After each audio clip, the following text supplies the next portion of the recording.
Hey ihr Kite-Verrückten, herzlich willkommen zu einer neuen Episode mit und von Marian Hund. Ich habe es ja im letzten Video schon kurz angerissen, ich war mit Mercedes auf Island und das war echt ein ziemlich krasser Trip. Es ging dabei um einen Werbespot für die X-Klasse, das ist der Pickup, und ich sollte dabei auf der Jökulsárlón Gletscherlagune kiten.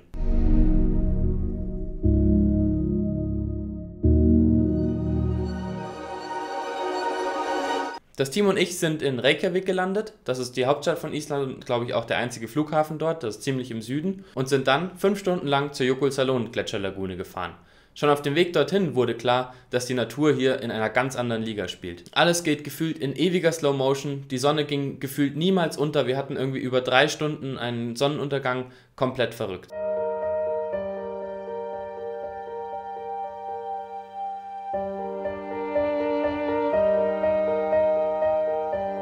Was mich wirklich beeindruckt hat, sind die Gletscher und deren Ausläufer. Du siehst in dem Eis wirklich die Spuren der Zeit und merkst, wie alt das Zeug eigentlich ist. Die Natur hat hier über Jahrtausende gefühlt Spuren reingeschliffen, Einschlüsse versteckt und das ist wirklich was Bewegendes. Schade, dass das in 30 bis 40 Jahren wahrscheinlich komplett weg ist. Aber das ist ein anderes Thema.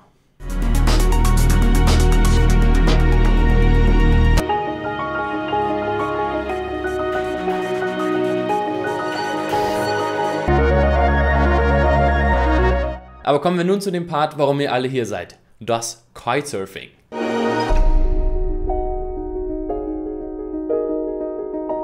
Island war für mich echt das schwierigste Revier, wo ich jemals draußen war. Nicht nur, dass es extrem kalt war, überall Eisschollen rumschwammen, sondern der Wind war wirklich auch komplett unberechenbar. Ich hatte dabei einen 14er Evo, einen 10er Dice und einen 8er Dice. Letztlich bin ich wirklich nur den 14er Evo gefahren, weil der Wind so wechselhaft war und damit ich immer auf der sicheren Seite bin bzw. genügend Druck habe, habe ich einfach den größten Schirm genommen. Für alle, die sich fragen, was zieht man denn bei den Temperaturen so an? Also ich hatte unter dem Neopren hatte ich eine Skiunterwäsche drunter aus Merino-Wolle. Das ist eigentlich immer ganz angenehm und vor allem stinkt die auch nicht. An den Füßen hatte ich die guten Wollsocken von meiner Urgroßmutter und was am schnellsten kalt geworden ist, waren tatsächlich die Hände. Als Neopren hatte ich einen 6,5er von Iron an mit integrierter Kapuze. Das ist immer ganz angenehm, weil dann läuft einem das Wasser nicht so kalt den Rücken runter und dann hat tatsächlich nur das Gesicht rausgeschaut.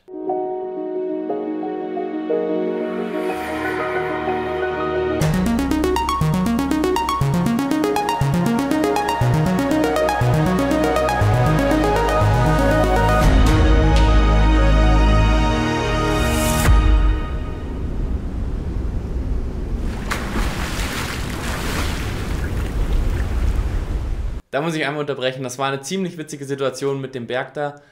Und zwar, wenn man das Bild so sieht, dann fragt man sich doch, warum ist er denn nicht noch die letzten 2 Meter da hochgegangen? Und es war tatsächlich so, dass es unmöglich war, da hochzukommen. Es war so glatt. Und allgemein, dieses Gletschereis ist einfach ein ganz anderes Eis. Und normalerweise läuft man da ja nur mit Spikestoff rum, also das sind so Eisenzähne, die man da quasi sich an die Füße machen kann, damit man da besseren Halt hat.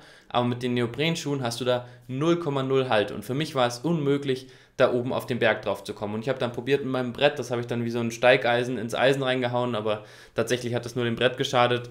Ich bin da einfach ums Verrecken nicht hochgekommen und gut, dann mussten wir den Shot so machen und es war so auch schon Wackelpartie genug, weil der Wind ja super böig war und ich dementsprechend die ganze Zeit da oben auf dem Berg war und probieren musste, nicht runter zu fliegen. Und ich habe sicherlich auch 3, 4 Anläufe gebraucht, bis ich da mal für ein paar Sekunden stehen bleiben konnte. Das andere, was ich noch dazu erzählen möchte, man sieht es hier auf dieser Luftaufnahme, um zum Wasser zu kommen, musste ich ja wirklich ein ganzes Stück irgendwie über das Eis laufen. Und das war extrem schwierig und auch relativ schmerzhaft. Also in der ersten Nacht bin ich wirklich mit schmerzenden Beinen aufgewacht und die Beine und Knie vor allem waren total blau. Wenn du einen Fuß auf das Eis draufsetzt, dann beschleunigt dich der Schirm einfach immer weiter Richtung gefühlt Unendlichkeit.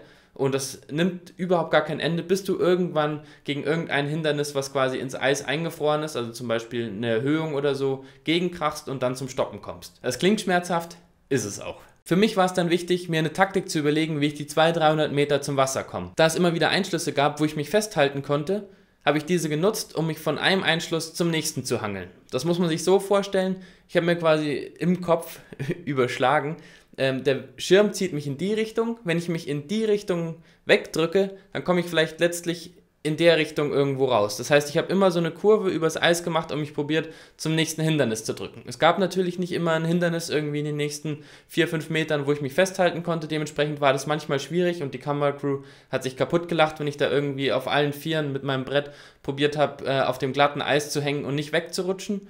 Aber letztlich hat es doch funktioniert. Diese glatte, wahrscheinlich 6 Meter hohe Wand war wahrscheinlich das krasseste Natur-Obstacle, was ich jemals irgendwo gesehen habe. Und natürlich musste ich da auch gegenspringen. Ist im Endeffekt für mich gar nicht so schwierig gewesen. Man muss sich das ungefähr so vorstellen, du fährst an wie für einen Transition-Sprung, sprich du hast in der Luft nicht mehr allzu viel Geschwindigkeit über Grund und musst es halt so timen, dass du im Idealfall mit möglichst wenig Geschwindigkeit gegen die Wand springst.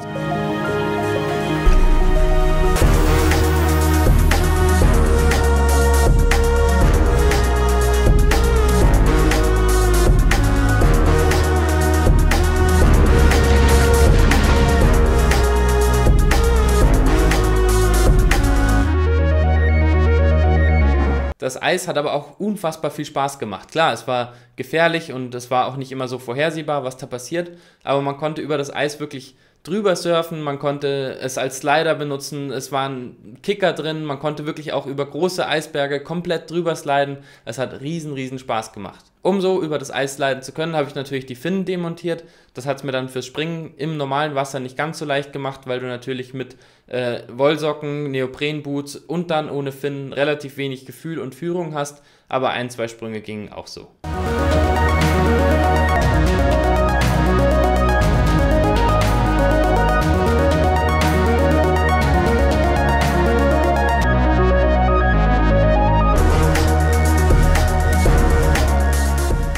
Was ich wirklich krass fand, war, wie sich die Lagune über die Zeit verändert hat. Wenn wir kurz für eine Stunde ins Hotel zurückgefahren sind, um Mittag zu machen und sind zurückgekommen, dann hast du die Lagune einfach nicht mehr erkannt. Die Lagune hat sich so schnell verändert, das war wirklich unfassbar. Es kommt daher, dass die Lagune von dem Gletscher gespeist wird und dadurch immer Brocken von Eis in diese Lagune reingetrieben werden und dann durch diese Öffnung zum Meer aufs offene Meer getrieben werden. Deshalb ist in der Lagune auch relativ viel Strömung. Hier sieht man zum Beispiel die Lagune am selben Tag wie zuvor, nur die Sonne scheint und sie schaut komplett anders aus.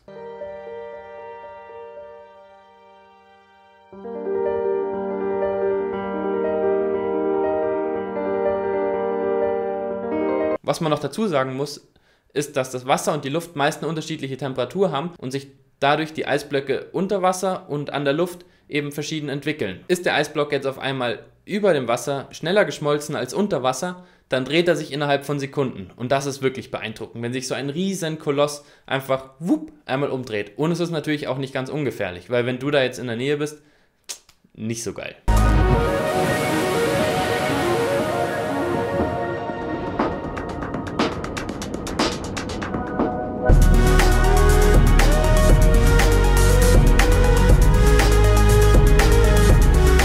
Diese tiefblauen Eisberge, die du hier siehst, sind solche Berge, die sich gerade umgedreht haben und deshalb so eine unfassbare Farbe haben. Ich weiß nicht genau, wie groß die waren, aber ich schätze mal, die hatten auf jeden Fall eine Höhe von mindestens 25 Metern und ich bin ein paar Mal auch echt nah dran gewesen und das war ein unglaubliches Gefühl, weil du nämlich in diese Eisberge in einer unbeschreiblichen Tiefe hineinschauen kannst. Also du siehst da locker 3-4 Meter in das Eis hinein und ich habe ehrlich gesagt noch nie so krasses Eis gesehen. Damit der Fotograf und der Kameramann auch an die Stelle kommen zu den Eisbergen, um mich filmen zu können, hatten wir für den Tag 2 Hovercrafts gemietet. Wie sich herausstellte, war das Gold richtig, denn ich hätte es allein niemals zu diesen Eisbergen geschafft, da das Eis drumherum so glatt war, dass ich überhaupt gar keine Chance hatte, mich irgendwo festhalten zu können.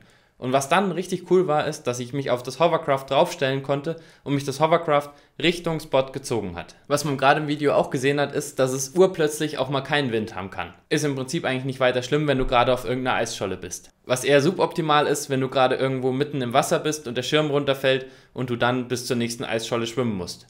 Insbesondere habe ich gleich am ersten Tag festgestellt, dass es in der Lagune unfassbar viele Robben gibt. Was aber auch krass war und auch für mich so ein bisschen beängstigend, die Dinger waren gar nicht so klein.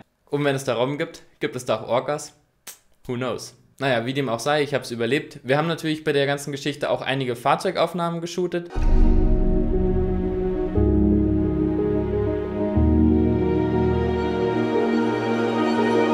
Eine ganz witzige Szene gab es, wo der Fotograf sich oben auf dem Dach platziert hat und der Kameramann von hinten aus dem Auto heraus gefilmt hat. Bei uns ist dann nämlich zufällig eine Polizistin entgegengekommen und die hat dann auch gleich ihr Fahrzeug quer auf der Fahrbahn geparkt, uns den Weg versperrt und ist zu uns gekommen und hat gefragt, was wir hier machen. Und haben wir gesagt, ja, wir shooten hier halt. Und hat sie gesagt, und was macht der Typ da oben auf dem Dach? Wisst ihr nicht, dass in Island seit 1990 das Sitzen auf dem Autodach verboten ist während der Fahrt?